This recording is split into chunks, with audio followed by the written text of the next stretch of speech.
Ok, bonjour, Philippe Landel. Bon alors, vous êtes aujourd'hui en essai sur le circuit du Mans. Tout à fait. Avec Ouais. cette superbe voiture. Pouvez-vous nous la présenter, cette voiture? Alors, il s'agit d'une Lola T70 Speeder.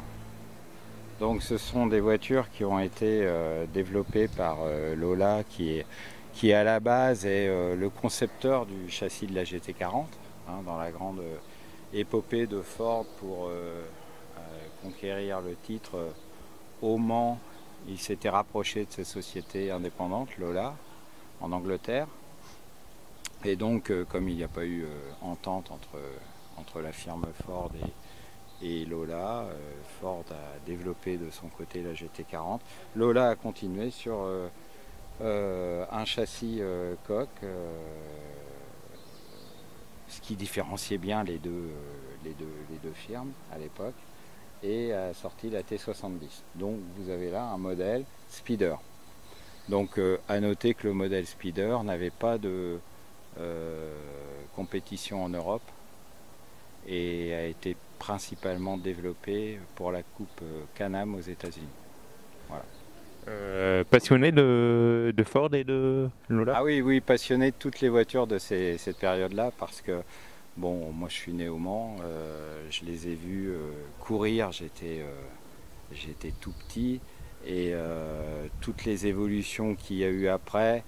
Malheureusement, on est arrivé sur les groupes C, sur des voitures qui n'avaient plus du tout le look des GT d'époque, des technologies qui étaient différentes.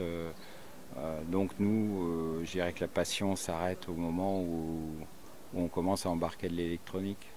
Pouvez-vous nous présenter l'intérieur, s'il vous plaît? Oui, pas de problème. Bah, écoutez, c'est tout à fait spartiate, hein.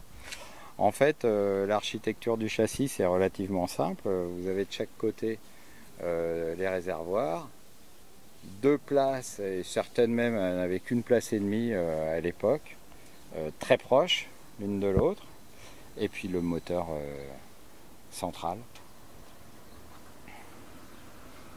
Le moteur, peut-être des explications un petit peu de ce moteur. Ouais, bah, Il m'a l'air simple, hein. Eh ben, il est très simple, hein. C'est exactement l'alter ego de la Ford GT40, sauf que c'est un moteur Chevrolet.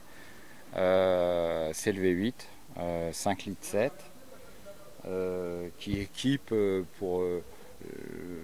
plus, on va dire, de manière plus populaire la fameuse Corvette. La Corvette était équipée de ce moteur-là.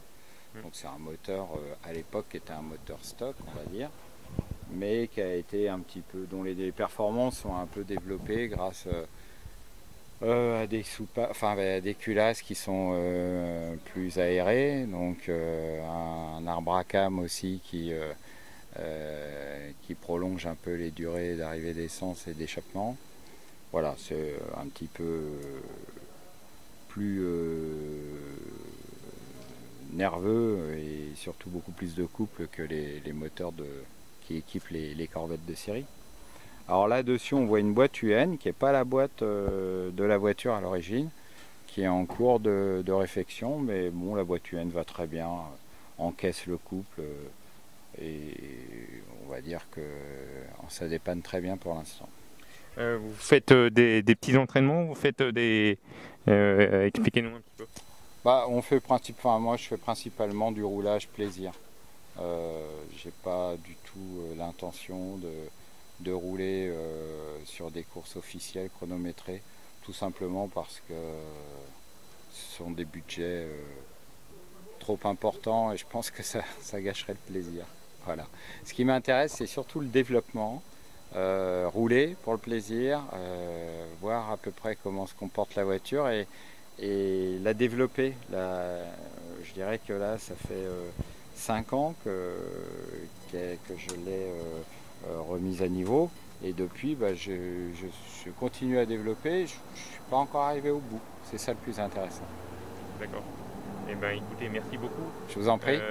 Et puis on peut retrouver vous alors du coup, il y a d'autres sorties prévues? Bah, le problème c'est qu'avec le Covid, on ne sait pas. Là, on a une formation de pilotage qui nous permet d'être présent ici aujourd'hui. Après, ça va dépendre.